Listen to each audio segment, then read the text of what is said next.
Hello, welcome to the Ghost of Harrenhal. My name's Simon. And I'm Mackelly. Thank you for joining us for episode 87 of our chapter-by-chapter book review of A Song of Ice and Fire by Jeor Mormont. Today we will be discussing chapter 13 of A Clash of Kings, that's Jon 2. 87.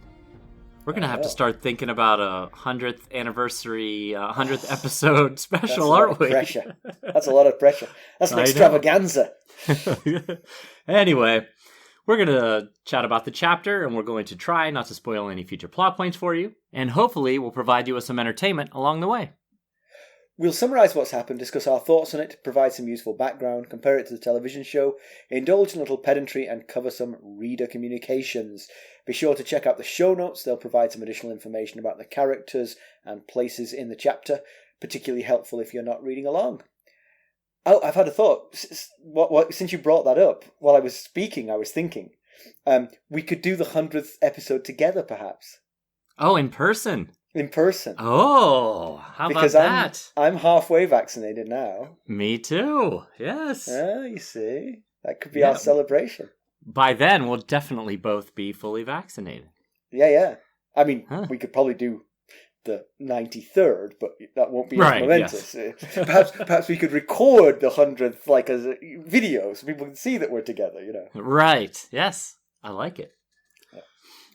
So I see under witty banter, I have something interesting to hear. Do tell.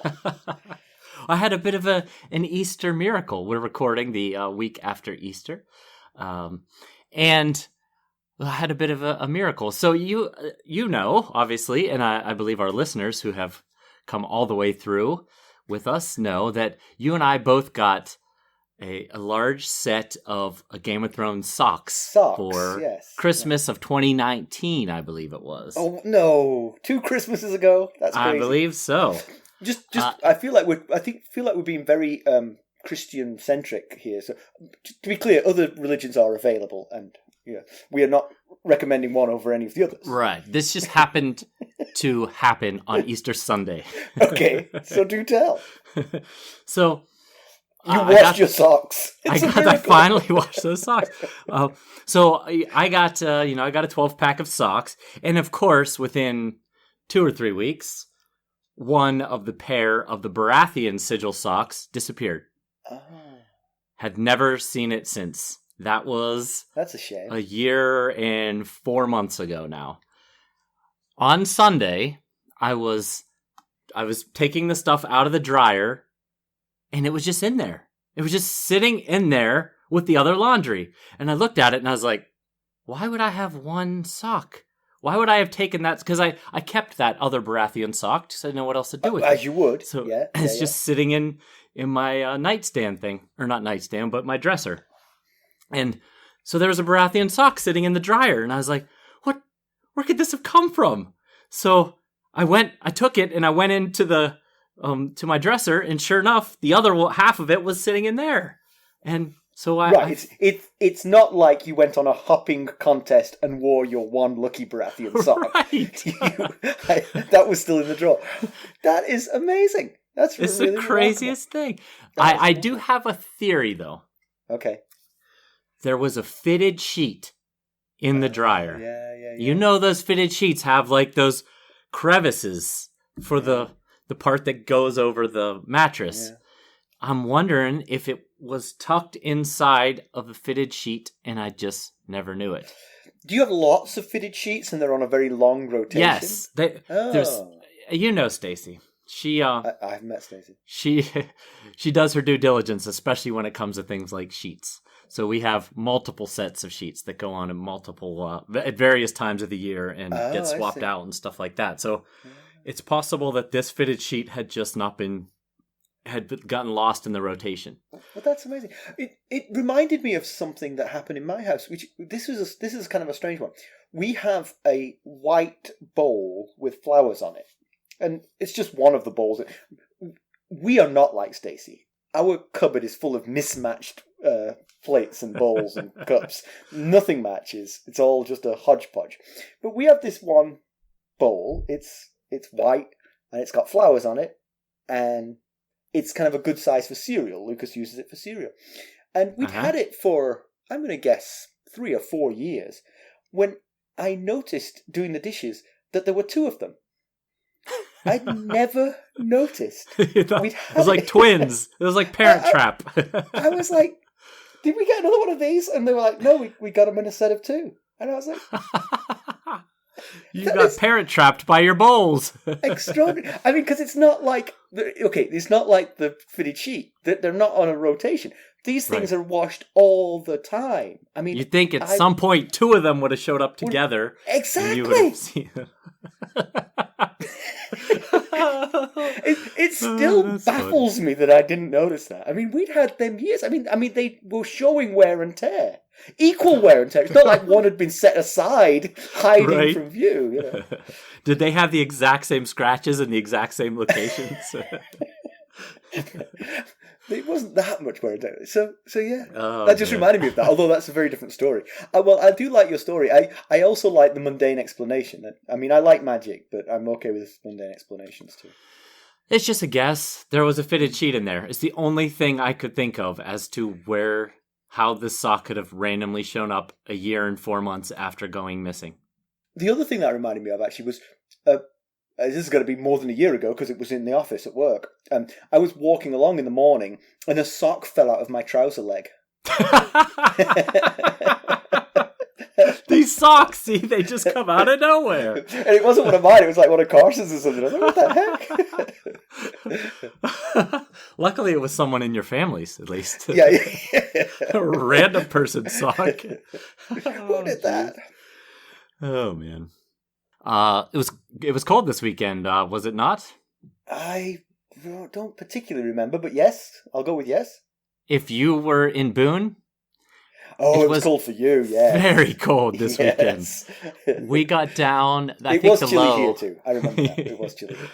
We got there Thursday, about afternoon, and the low Thursday night was like 14. Fahrenheit. Yes, 14 degrees Fahrenheit, yes. And we got up... Oh, that's exactly minus 10 Celsius. Was that? It's minus 10 Celsius. Oh, okay. Minus 10 Celsius. Yeah, right. Yes. Actually, that means more to me. Now I've translated it into Celsius. I now feel the cold more. I'm like, oh, God, that is cold. Yeah. Well, we got up Friday. We were there with friends of ours who had the cabin, and they invited us up to it. And we were going to go... It was super cold. It was well below freezing, even when we were getting ready to do something, which is like 11:30. And we were going to just do some indoor things. You know, we were going to hit the outlets because our friend's son forgot to bring pants, because that's what boys do. They forget to pack pants when they're going to the mountains. And so we had to stop there. We're just going to, hit a few indoor places. And so we get into our matching minivans, and I start up our ancient minivan, and they start up their significantly newer minivan, but only it doesn't start. Their battery was dead. And that set off a 4.5 hour fiasco of trying to get this battery, this car started. We tried to jump it with my van, but it wouldn't start. So I called AAA. AAA came out, but in the meantime, it took them like an hour to get out into the mountains where we were. In the meantime, we kept trying to jump the van. Wasn't with my van, their van wasn't happening. So I told the husband, Scott, I was like, take my van, drive into town to Walmart, buy a new battery, and then we'll just replace, your dead battery. So he goes off and does that. Meanwhile, the AAA guy shows up. He jumps the thing in like 5 seconds. Like it was like snap. The car was up and running. Did you phone Scott and say buy 2 batteries? Apparently mine's no good either. Yeah. So I drive. He's like, well, come down to Walmart and we'll install the battery in the Walmart parking lot. So I drive down there and I get there. Him, his son, and me are trying to replace this battery. It is like biting cold. Like, oh yeah, can't barely breathe how cold it is. And he's taken the thing off and he drops the socket of the wrench down into the car, but it doesn't go all the way through. It stops like somewhere in between. So we're like, oh no, how are we going to get this out now? So he's like banging on things, shaking it, trying to get it to pop loose, which is not helping. Eventually he takes the oil dipstick and starts jamming it into the hole where the ratchet fell into, and eventually the thing pops out, and we're able to finish the process. But good. Through a new hole he dug in the bottom of the car. Yes. Anyway, so that sounds like a mess. That was not so much a miracle, although the ratchet must have popping felt out like one at that point. Yes. Well, we digress because we have very little to talk about today. This is one of the least eventful chapters that I can remember in the whole book. Yes, like how you referred to the last Arya chapter as Arya takes a pee in the woods. I think this one would be Jon sees a big tree. That's about it. And resists the temptation to take a pee. Yes. All right. Well, where did we leave Jon? He was finding Sam Tarly in the library surrounded by maps and books. Sam was nervous about the Great Ranging. Jon talked to Lord Commander Mormont about Maester Aemon's lineage, and Jon reaffirmed his commitment to the Night's Watch. So, Mackelly, why don't we give him the summary of this one? Okay, so the 200 men of the Night's Watch are inspecting a village they dub White Tree. It's 4 rough houses that are abandoned, huddled close enough together so that they share the shade from one giant weirwood, the one that Jon sees. The face carved in the weirwood is abnormally terrifying with a sinister maw. The mouth acts as an ossuary of human bones. Ranger Thorin Smallwood says he begins to understand why the first men cut down the weirwoods. Jon and Mormont both agree that no man can tell a lie in front of one. Mormont inspects the skulls from inside the tree. They've been burned. He wonders why the wildlings burn their dead, but Jon doesn't. The men pair up to search the houses. Jon is matched up with Edison Tollett, a.k.a. Dolorous Ed. He's negative, grumpy, but is quite funny. The home they inspect is pitiful, with dirt floors and no furnishings, and Ed notes that he was born in a place like this, saying, "Those were my enchanted years. Later, I fell on hard times."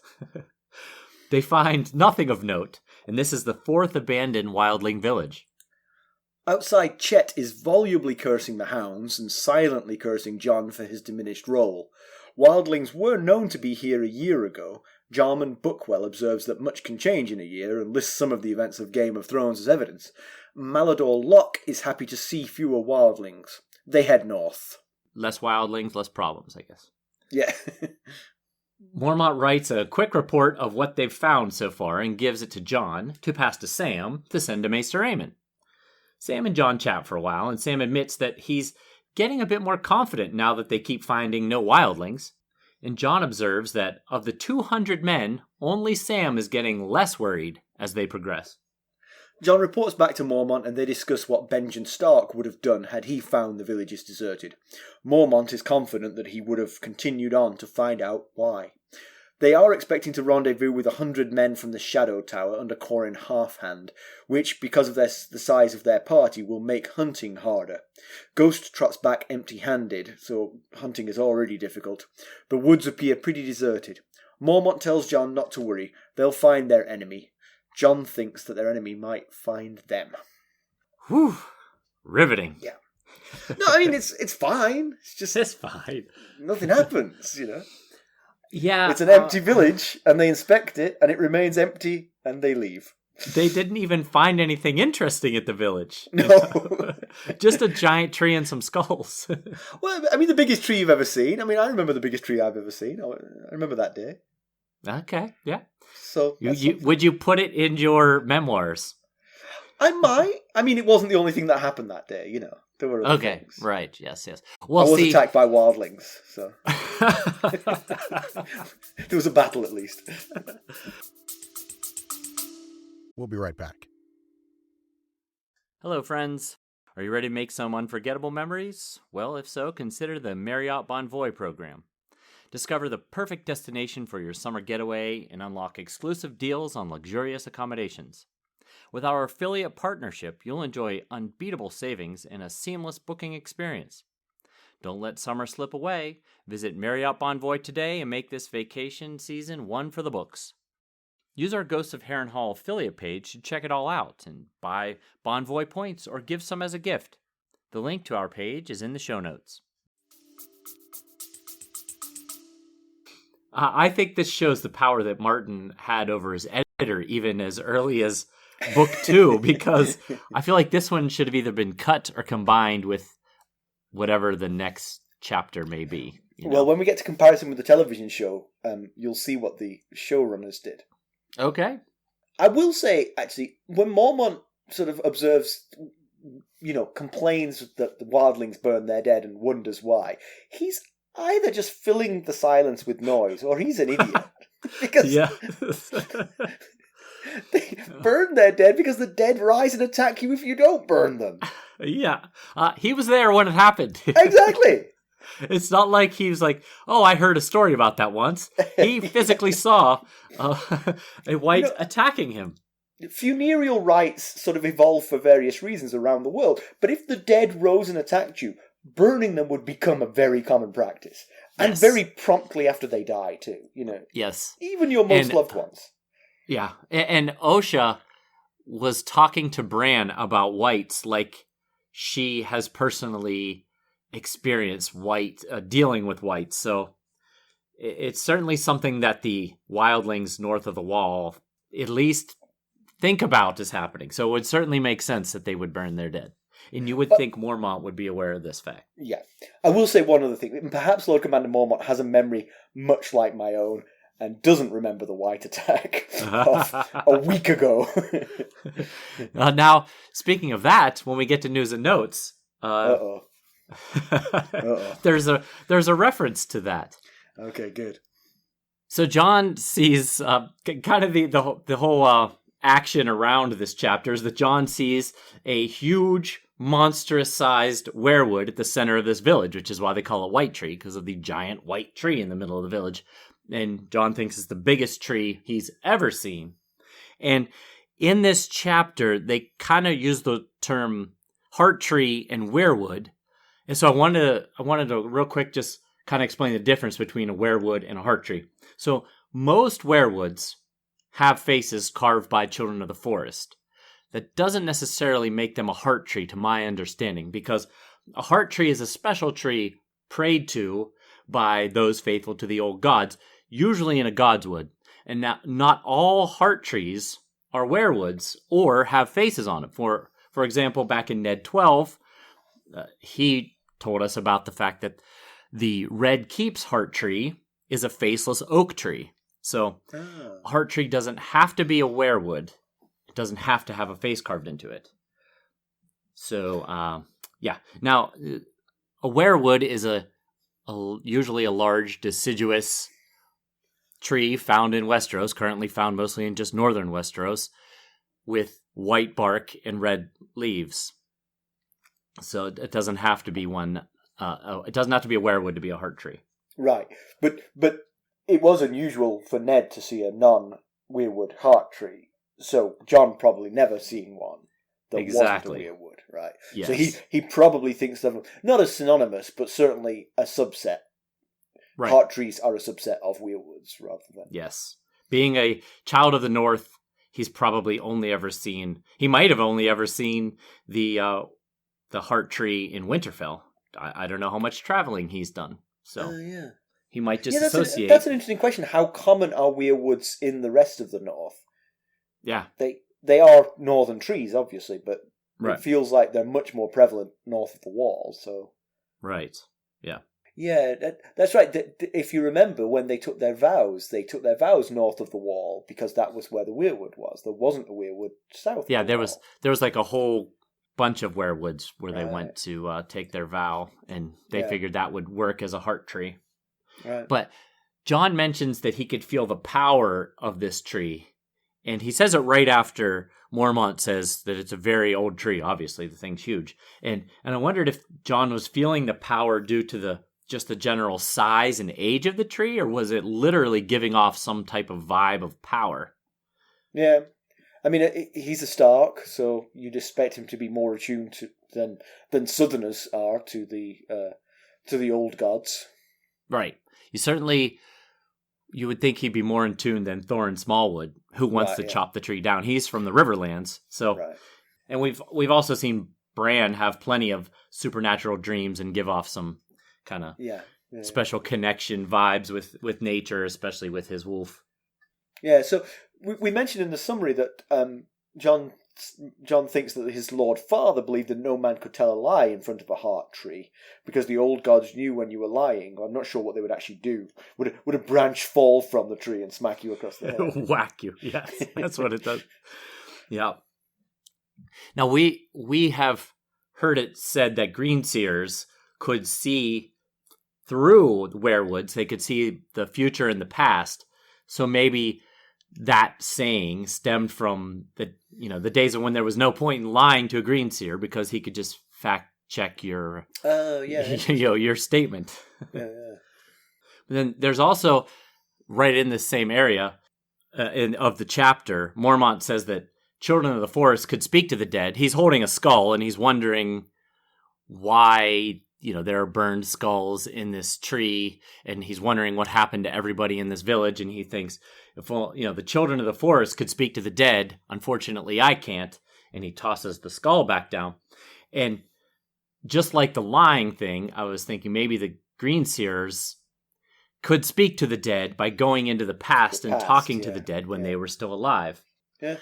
Yeah, but I found it got a little bit of a chuckle out of. So Jon says, "My father believed that you couldn't tell a lie in front of a heart tree because the old gods could tell if you were lying." And Jeor says, "My father believed the same," like as if they're of the same age. But Jeor is probably already old enough to be Ned's father. So saying his father would be like saying Jon's great-grandfather. But I think Ned was a throwback even in his own time. He was... Yes. Yeah. He had the traditions and beliefs of his grandfather's age, so... Right, sure, yeah. He's an old soul.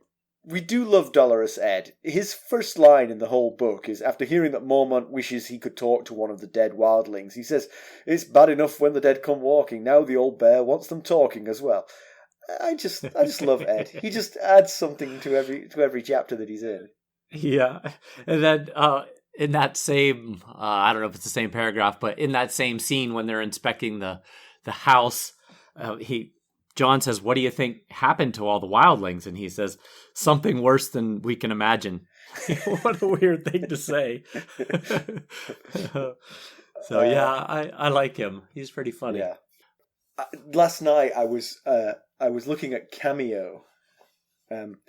I believe you've had a Cameo experience in the last. Oh yes, we did at work. Yes, it was very funny.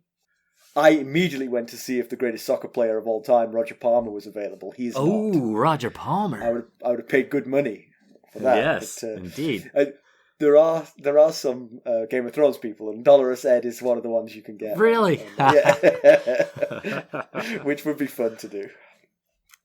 I don't remember if the character was quite as dolorous and dour. Oh, he was. In the TV show, was he? Yeah, okay. Yeah, he was exactly the same. I mean, right. in fact, he so captured it that when I read the book, I can't help but see the actor delivering the Dolorous Ed lines. Oh, good. I'm sure he'd be happy to hear that. Yeah, I like Dolorous Ed. But so something that struck me is Longclaw gets a mention, and Longclaw is Jon's Valyrian bastard sword, and it was given to him by Mormont after he saved Mormont's life from the White. And I was thinking about it, the fact that it's to me it seemed ironic that House Lannister, the richest house in all the realm, has been trying to buy a replacement for their lost Valyrian steel sword, Bright Roar, for more than a century with no luck. Yet this lowly steward of the Night's Watch is running around with an invaluable sword strapped to his back. Yeah. And there's just some irony there. I think you're supposed to think that they come to those who deserve it, I guess so, yes. Maybe that's why the Lannisters have lost theirs. We'll be right back. This episode is sponsored by Audible. To get a free audiobook, or 2 if you're an Amazon Prime member, go to our exclusive URL, audibletrial.com/ghostsharrenhal. You can find the link in our show notes. So Jon makes eye contact with Chet, and Chet narrows his eyes. He's still bitter over Jon's role in his change of profession. If you remember, he was Maester Aemon's previous steward before Sam got that role at the suggestion of Jon, and Chet moved from steward to the Maester to kennel master, which is pretty rapid and significant demotion, you would imagine. Yes, you go from tending the beloved Maester of Castle Black to tending to the dogs and probably sleeping in the kennel. I don't know, but yes, he doesn't seem to be happy about it. Yeah, Jon has plenty of enemies, but Chet's definitely one to keep an eye on. Yeah.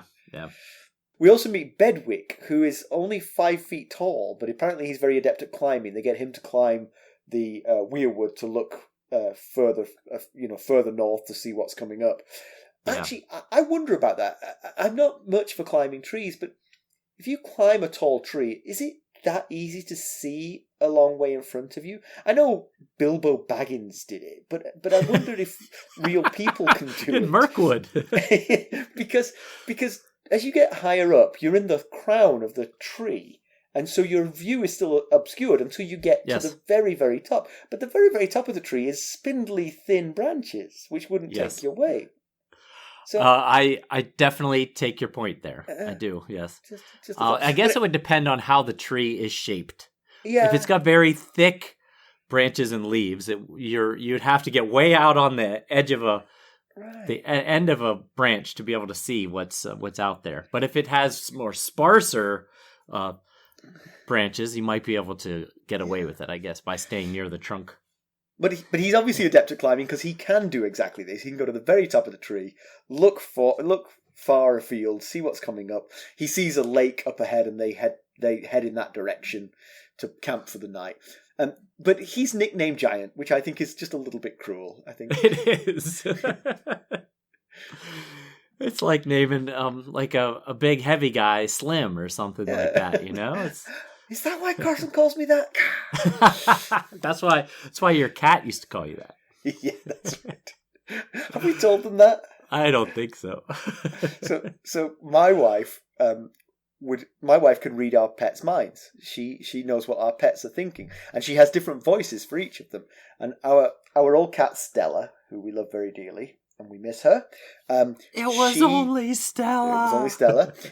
She had the voice of Smeagol from Lord of the Rings. Right, and yeah. Whenever I went near her, or had to give her flea treatment or something like that, or give her a pill, Carson would be on hand to explain what Stella was thinking. And she would always say, in the voice of Smeagol, "The fat one hates us." and I did notice that was my wife calling me the fat one, but she said it was the cat, so I couldn't really blame Carson for that. Right, yes. What's she supposed to do? She's the messenger. You can't shoot the messenger. Yeah. Occasionally, I try to read the pets' minds as well, and I'll say something like that. As long as it's offensive to me, Carson will immediately then play along. She will say, "I didn't know you could do that too." He's on to you, Twiggy. Now, what happens if it would be offensive to her? Then no, you're not reading that. Yeah, correctly. I'm faking. I'm making that up. Yes, that is not what she said. Well, so Thorin Smallwood, he is wearing Jeremy Riker's fancy armor and cloak. Jon tells us, and it's because the Night's Watch wastes nothing. So even though it is decked out in the sigil of House Riker, Thorin Smallwood has taken it over because I guess he asked if he could have it, and they don't waste things in the Night's Watch. When did Jeremy meet his demise? Was that with the White? He was killed by Jafer Flowers White, not Other's White, which is the one Jon was fighting with. So yes, but then speaking of Thorin Smallwood, he suggests when little Bedwick shouts out that there's a river up ahead, Thorin Smallwood suggests they camp right here in White Tree, and immediately Jeor Mormont says, "No, we're going to keep moving toward the lake." Now, of course, he gave a good reason. First of all, there's only 4 houses and 200 men, and they can fish at the lake for food. But I thought his immediate no might have been just to kind of put Thorin Smallwood in his place, because as we learned in the previous Jon chapter, he doesn't seem to care much for Thorin Smallwood. So he wanted to ensure that Thorin Smallwood knew who was in charge. Although I will say, I wonder if part of it might be Mormont's fear of the village. You know, that he is creeped out by the empty wildling village and wants to get away from there. But just use the fishing as an excuse to get away from this village. Yeah. Yes, that's why I'm not riding that roller coaster. I like fishing. There's certainly valid reasons, but his immediate no, I was like, he's trying to put Smallwood in his place. So they are all spooked and puzzled by these 4 empty wildling villages. They knew that these villages weren't empty as recently as a year ago. Everything seems more mysterious and sinister north of the wall. It is possible, you've raised this point before, that with 200 men tramping through the woods with 300 horses and a caravan of supplies materials, and stuff. Yeah. The wildlings might have just moved out for the night until they passed through, but that's not how it appears. It does appear that this is truly abandoned. Yeah, it's just like this is the 4th village they come across, and no wildlings are there. But would the wildlings have just stuck around and wait to find out what this 200 person army of the Night's Watch wants? Like, you'd think they might just drop everything and run and scatter. That goes to sort of one of my sort of pet peeves about the Night's Watch is, what is their relationship to the wildlings? I mean, obviously there's some animosity between them, but do they routinely kill wildlings on sight, or do they talk to them and have discussions about what's going on with them? Do they use them as intel? That's what I would think they would do, but if it's the former, then I would. If I was the wildlings, I would scarper. You're right. Yeah, I guess it does depend on the relationship with that particular group of wildlings. But I think we're supposed to believe that these wildling villages were bothered by others and whites. I mean, that's really what we're supposed to think. But one thing I'll say about that is that these are basically the 4 closest wildling villages to the wall, and I would think that if the menace of what's coming, the others, let's call it, comes from the north, this would be the last place they would reach. You know what I mean? They would all be flowing. The traffic would be flowing toward these villages. Right. Whereas these people, they haven't seen them, so presumably they've gone north, away from... Yeah. Now, I think, if I'm not mistaken, I think we're around the area where, back in the prologue of A Game of Thrones, where Sir Waymar Royce and Will and Garrett were when things went bad for them with the others. So, depending on the distance they were from the wall, depending on whether they were 9 days' ride or where they were going. I was back on the wall earlier this evening. Yeah, Jon says that he and Tywin had a conversation discussing the missing game in the woods, and that Jon suggested, "Well, we're a large party. Maybe we scared the game away." And Tywin said, well, they were frightened away by something, and the something was, I think, in italics to indicate that he was saying it was something more sinister than just us. Yeah, and when Ghost can't catch anything, then I'm definitely thinking it's more than just the noise of the Night's Watch. Maybe, yeah. He has probably a pretty wide range that he can hunt in. Yeah. So the disposition of the Night's Watch is Jarman Buckwell leads the scouts that range ahead of the main body. The vanguard is commanded by Thorin Smallwood in Jeremy Riker's clothes. Mormont has command of the main body. Malador Locke is in charge of the baggage train, and Otwin Withers brings up the rear guard. You've got to imagine that progress is pretty slow. They don't have any roads. You can imagine there's quite a bit of snow on the ground. Equipment and provisions for 200 men would be significant. I don't think the chapter mentioned whether they had wagons. They did. It didn't mention it, right? But, so that speeds you up considerably if you don't have wagons. But you can't imagine they're making a lot better time than Arya because they don't have roads and they do have snow to deal with. Yeah. And they're basically traipsing through the woods because they're in the haunted forest. So they can't even just go in a straight line. They've got to go around trees and over hills and things. Yeah. So yes, would be slow going. So Sam is teaching the ravens to speak. When Jon arrives, several of them say snow. Jon is thrilled by this. One bird croaking my name was enough. Jon reports back to Mormont that Sam is training the birds to speak. Mormont thinks Sam will regret this decision. He says that they make a lot of noise but say nothing useful. I know some people like that. Hey, I see who you're talking to. Not you, of course. Present company excluded. Yeah, I wonder. I guess he's just bonding with the birds because he's with them all day. He's got nothing else to do. He figured out teach them to talk. Maybe we can converse. That would take your mind off the fact you're terrified for your life, So right? Teach these birds to talk. Exactly. Well, during the conversation between Sam and Jon, we learned that Gren is now an outrider, but of course in my notes I put outsider. So, which really threw me because I was like, I don't remember. I did not pick that up from this chapter, but yes, that makes a lot more sense. Yes, outrider, not outsider. And Jon jokes, since Sam tells him he's no longer as scared as he once was when they first went north of the wall, that Jon jokes that he'll talk to Lord Commander Mormont about making Sam an outrider as well. And he says, "Don't you dare." But if you recall, Gren is the big recruit friend of Jon's that Alistair Thorne dubbed Aurochs. He's one of the boys that actually ganged up on Jon back in Donald Noy's armory. And then Noy explained to Jon how he was actually bullying those boys. And he being Gren and Pip often trade barbs with one another, usually about Gren being slow and or dumb.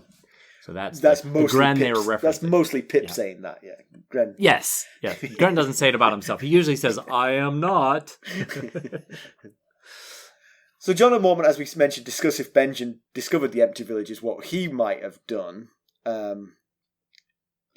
They think he might have continued on northwards to try and find out why. It is a reasonable thought. He was the first ranger. That's the kind of thing you'd imagine the first ranger would take on. Right, but, yeah. And also maybe it perhaps explains why he's separated from Jaffa Flowers and Other. Maybe at the fourth village, he said, "You know what? You guys go back and mention that these villages are all abandoned. I'll keep going and try and find out where the wildlings have gone." So that might be... Good point. They likely didn't have any ravens with them, so they couldn't send word back via bird. So, yeah, it would make sense. He told those two, "You guys go back and report back what we're finding. We'll keep going and trying to figure out what's going on here." Yeah. But he's been gone a long time, though, right? Yeah, he has been. Yeah. So it makes you wonder if he was doing that, either possibly he's been captured and they're holding him captive, or he's dead, or maybe he's pretended to have deserted the Night's Watch, which I guess would be kind of a hard sell for Benjen Stark, the first ranger of the Night's Watch, to have deserted, but, maybe he snapped. Well, I mean, you could argue, look, I've gone as high as I'm going to go. I really don't see a future here. I'll become a wildling with you guys, Particularly if you're being held at sword point. Right, yes. You know what? I'm with you guys. Yeah, so anyway, the whole thing is kind of troubling and spooky, but there's not an awful lot to discuss. So let's head on to background. What have you got for us, Mackelly? Well, there wasn't a great deal of background opportunity in this chapter, so I thought since they have gone north of the wall, I thought we might talk about a certain something that refused to go north of the wall. So, around 58 AC, the date's not exact, King Jaehaerys and Queen Alysanne planned a royal progress through the north. At the start, King Jaehaerys was detained in King's Landing due to some royal obligations of his, so Queen Alysanne started the progress without him. She first flew her dragon Silverwing to White Harbor, where tens of thousands of northerners turned out to cheer Alysanne and gape at Silverwing with awe and terror. The Queen and Silverwing then flew on to Winterfell. And at Winterfell, Lord Alaric Stark refused to allow Silverwing within his walls. He was recalling the burning of Harrenhal by Aegon the Conqueror and Balerion, so you could understand that. Except just point of contention here. I would do whatever the dragon wanted. bearing in mind what happened to Harrenhal. You have a point. He can't really stop him. Right. If he wants to come in, he's going to come in. Whatever you want, you do it. Just don't burn me to a crisp. That's all Right, yes. That might have been a better tact. But anyway, eventually Alicent's charm convinced Alaric Stark to approach Silverwing, although he did so warily. And Alicent grew restless in Winterfell, waiting for Jaehaerys to arrive, so she once again moved on without him, this time flying Silverwing to the Wall. On her way, she did stop at several northern keeps, such as Queen's Crown and Last Hearth, which is the seat of House Umber. At Castle Black, the men of the Night's Watch were as awed by Silverwing as the people of White Harbor had been, but Alicent noted that Silverwing was behaving oddly.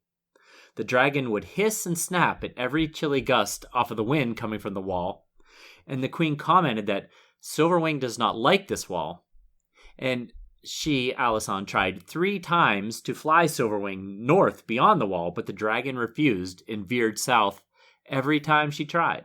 Alicent then wrote to Jaehaerys of her concern that Silverwing refused to fly over the wall, as the dragon had never refused her commands previously. Once again, Jaehaerys was unable to join her at Castle Black, so eventually the queen flew Silverwing back to Winterfell, where she finally met up with Jaehaerys, and from there, they flew to Torrhen Square, which is the seat of House Tallhart, to Barrowtown, the seat of House Dustin, and then back to King's Landing. Yeah, so that was the trip to the Wall that led to the Queen's gift, right? Yes. She arranged for a large swathe of land south of the Wall to be gifted to the Night's Watch for their provisions. Indeed. Exactly. I'll do House Tollett if you want. Yeah. So, Dolorous Ed is Edison Tollett. House Tollett is from Grey Glen in the Vale of Arryn, where Mackelly likes to live. Yes. They owe fealty to the Royces, Bronze, Jon, not Nesta, keeper of the Gates of the Moon. So remember, we've mentioned this before, that there's 2 branches of the Royce family. Right. So it's the Bronze Jon side. The current lord is Uthor Tollett. Their sigil and words don't appear in the books. However, semi-canon sources suggest that their sigil is grey and black triangles alternating and pointing in opposite directions, like jaws. Their words are, "When all is darkest," rather appropriately for us. It is, actually, yes. The house was founded during the Andal invasion of the Vale, so it's a long-established house. So, comparison with the television show. Well, this is why I mentioned what the television show thought of this. This scene is entirely dropped. There's nothing of this left in the TV show. That does not surprise me. No. The first scene, including Jon, in season 2 of the show, corresponds to the next Jon chapter. So we've had 2 Jon chapters with nothing. But if you remember, they fast-forwarded at the end of season 1. Season 1 ended for Jon with him heading north of the Wall. Okay, the ranging right. had already started, so they fast-forwarded a little bit. I will say that Ed's line about having fallen on hard times does get reused in the first scene of Jon in season 2. Okay. So they do use that line, but it wasn't in this place, it was in the next place they visit. So of this whole chapter, the only usable bit was that one sentence. One funny line, yeah. Which was the best part. I mean, I got a chuckle out of it. So, Pedantry Corner. So, Ed Tollett, he's a Tollett. They are a family. They have a last name. Surely he must have grown up richer than he indicates. He might just be a comedian. I think so. Yes, because even if he didn't grow up, maybe he was from a cadet, lesser house of House Tollett. He still would not have had his enchanted years being in a little shack like they're in right now. So, do we know why he's at the Wall? Presumably, we do. In fact, yes. He is there because he was actually recruited by Euron, and Euron recruited him by telling him that women love a man in uniform. he glossed over the whole no fathering children vow of celibacy type thing. That's awesome. That's great. I'm glad I asked that. So also, I've mentioned this before, but surely Lord Commander Mormont remembers the White that attacked him when he asks why do the wildlings burn their dead. Come on. Unless he's blocked that out. I 100% agree with you there. My piece of pedantry that I thought about while I was reading this chapter was actually not necessarily about this chapter, but it was while I was reading this chapter, it dawned on me that, so the last Dany chapter, we learned that Jorah took out huge loans and sold poachers to slavery to keep Lyness happy. Yet Jeor told Jon that his sister Mage sent Jeor, the sword, Longclaw, to Castle Black after Jorah disgraced himself and fled to Essos. So, if Jorah was so desperate for funds, why would he not sell the most valuable possession that he had?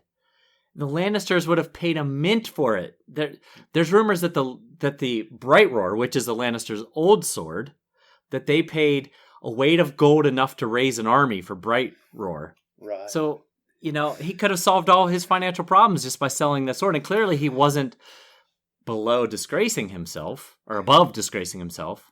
Well, there's the thing, perhaps, you see, Jorah is an interesting character, because Jorah, his backstory is one of, pretty shameful behaviour, As Lord of Bear Island, you should not do the things that you did. And being blinded by love is an excuse only up to a certain point. But there's a line he didn't cross, and that perhaps goes to the man he really is.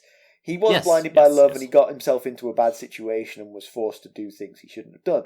But he didn't cross the ultimate line of selling the family heirloom. Yes.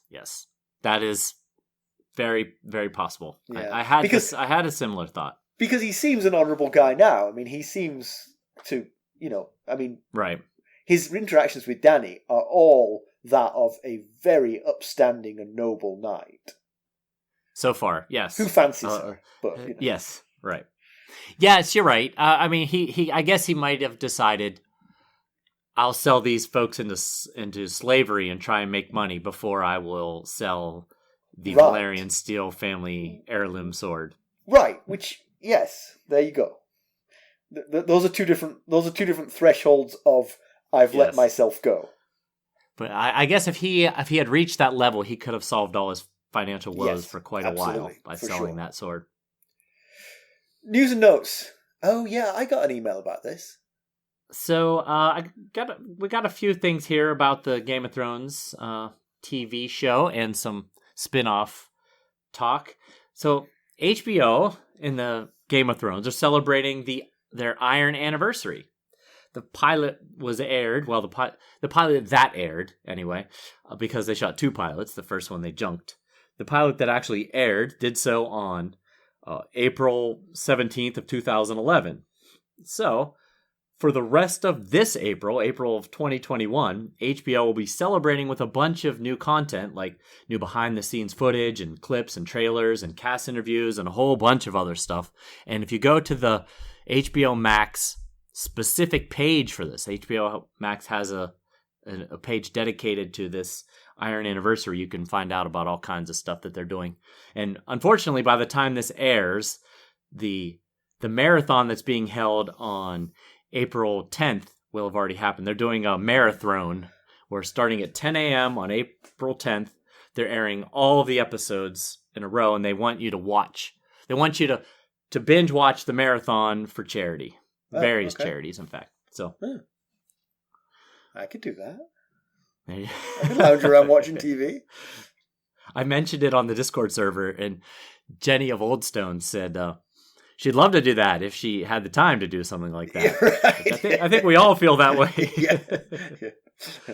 I'll do it. I get sponsored, but obviously the first 20,000 that I earn has to become to me to cover the fact that I've now lost all my family and job. Right. So Max Borenstein, part of the team that developed the Game of Thrones prequel that got cancelled, revealed some in an interview with the website Collider. He said that he and his team had put in a ton of work. They developed the world. They had a script, a title, and other things. It feels like he hasn't completely given up on the project, hoping that one day it will have its moment. So that's interesting. His other sort of moment that's going on at the moment, this guy, Max Borenstein, is that he's the co-writer of the Godzilla vs. King Kong movie. Right, which just came out this Right. week or last Yeah, week yeah. or something very recently. I gotta say, I mean, as somebody who is involved in the writing world, I should not disparage other writers, but writing Godzilla versus King Kong, I mean, come on. there's a lot of boof, boof, boof. I haven't seen it yet, but it could have a very complex plot. Neither have I. I'm perhaps being unfair. And in prequel news, House of Dragon is expected to begin filming this month. And George Martin is co-show running along with Michael Sapochnik, who directed Battle of the Bastards, which is a very famous, very popular episode in the Game of Thrones TV show.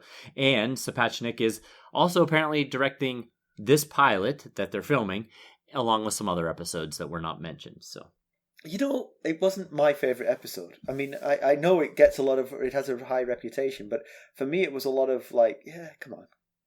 Yeah, I'm with you on that. It was not one of my favorites either. Yeah. It was okay. It was good, but it It wasn't was one of my visually favorites. interesting, but yeah. So we have a review to read out. Yeah, you want to read it? I'll do it if you want. So it's Sure. It's from Commander Deadpants, which I like that name. It was on podchaser.com. I watched all the good seasons of Game of Thrones at least 5 times. that's damning with faint praise right there. I got into the world beyond that, did a little rabbit hole full of research, and now know every major plot point that's in the books for now. That's why I thought it would be fairly boring reading this oh-so-familiar story once again. So I've been looking for a podcast about A Song of Ice and Fire for a while now, and after listening to all 54 episodes in the last 3 weeks, so you've got an idea of how old this particular review is, I have to admit that this Ghost of Harrenhal is the best one I've found so far. No spoilers for future storylines, which means you don't have the favoritism of characters, which is a point that really annoys me in most similar podcasts. You get a lot of interesting background, but never more than necessary for the chapter you're listening to. Stretching it today with the whole... we needed to. And those two guys are just plain likeable. I love the breakup of every episode in different chunks of information, and the soft flavour of amateur, hey now, makes you feel like you listen to a conversation of two friends. Oh, and by the way, I already got the second book besides me in case the first one is over faster than I thought. So thank you very much, Commander Deadpants. That's very kind. Yes, thank you. That was actually, great. I think that's us in a nutshell right there. You know, yes, we're likable and amateurish. Indeed, what we more are. could you want? That's pretty much all we got going for us here. Likeable and amateurish. No, we also just today, in fact. Well, thank you, Commander Deadpants. That was a really fun review. I appreciate that. So just today, in fact, we got a really fun email from a listener named Ross. And among the other very complimentary things he said about us, he said that the way we discuss plot points as they unfold, and so like we don't know what's going to happen, sometimes makes him forget that he does know what's going to happen. And in my response back to him, I thanked him for that and said, we work pretty hard on making sure we don't spoil things for future listeners. And I said, oh, and here's a secret. Simon isn't always pretending. Well, I wondered how that joke was going to end. I suspected I would be the butt of it. Yeah, no, God, no. I mean, it is weird. It is weird how many important plot points I've forgotten, Like, yeah. I didn't remember this chapter, but good God, 2 days from now, I'm not going to remember this chapter. But, right, yes. But there are significant and important plot things that I've definitely completely blanked on. So I'm really looking forward to this. We got several more years of fun. That's the whole point of not spoiling, is it? So we don't spoil it for you, really. Right, yeah. If you tell me what's happening, I might check out. Oh, right. I'm not interested anymore. I know where this is going. Yeah, all right, I can tell whenever I reveal a plot point to you in the future, like a big thing, your face of like, it's always like, oh, he didn't know that was coming. Sorry, I've got allergies at the wazoo. It's killing me, this yellow snow. Ugh. Oh, yeah. Yeah. All right. So let's conclude. We did have to check in on Jon, but nothing really newsworthy. I guess there's a mystery around these abandoned villages, but hey, the others are coming. I would flee too.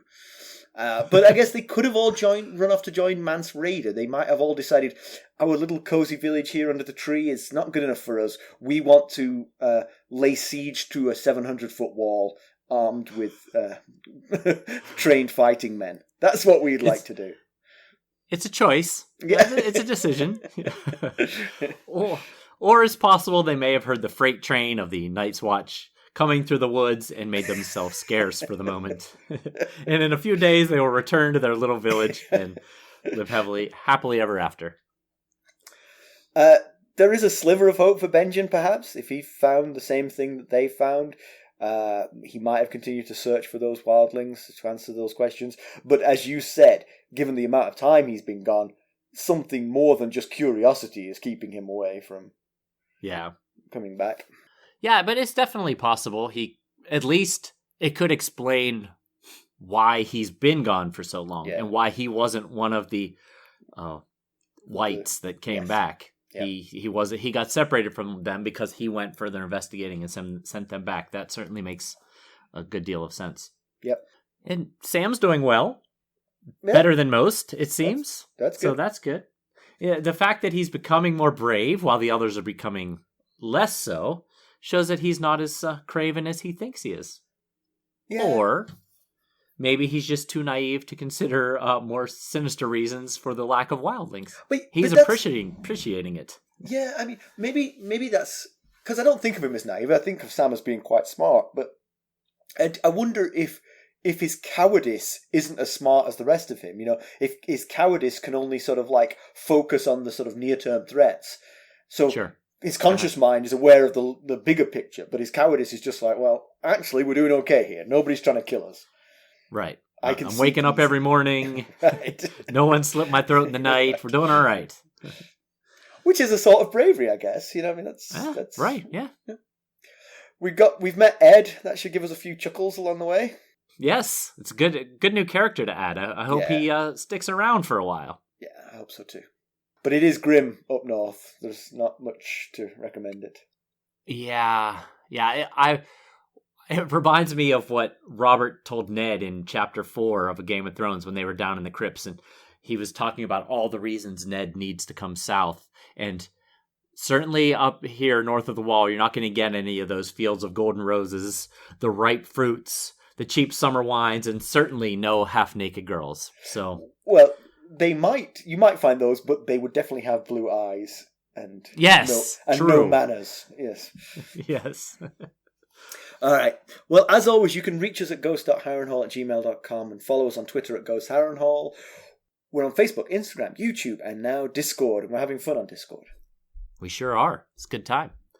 And if you wouldn't mind going out and leaving us a 5-star rate and a really nice review like Commander Deadpants did today, we certainly would appreciate that, and we might read it here in a future episode. Definitely. All right. Thanks for listening. Thanks. Bye. Bye.